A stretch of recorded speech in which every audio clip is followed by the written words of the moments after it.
Eu mă numesc Sebastian Șupleu, sunt administrator la Pizzeria Giuseppe și proprietar. Ideea nu e chiar a noastră, noi am luat, în 2015 era un om misterios din Cluj, așa și numea Bani cu Suflet, era pe Facebook și el împărțea plicuri prin Cluj, doar cu bani, nu știa nimeni cine e, nu făcea în scop de marketing absolut nimic, deci era doar o faptă bună.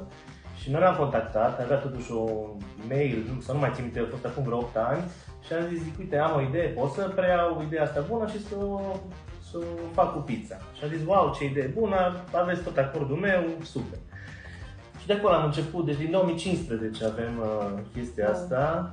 Mulți știu, mulți nu, am oprit o perioadă, am oprit, pe urmă clienții când toți scriau vrem, am pornit-o, pe urmă a fost pandemia, iarăși nu puteam să chem oameni în stradă după plicuri, când toată lumea să stea în casă. Și acum am zis, haide să o repornim, că e o chestie foarte bună și primim foarte, foarte multe mesaje în DM, sau cum se zice acum, în privat, foarte, foarte multe mesaje, toată lumea ne felicită și mulți vor să doneze. Deci asta, nu știu, cred că am putea face o fundație pe chestia asta cu donație. Deci oamenii sunt buni, nu știu ce se aude că oamenii sunt răi, nu, oamenii sunt foarte buni.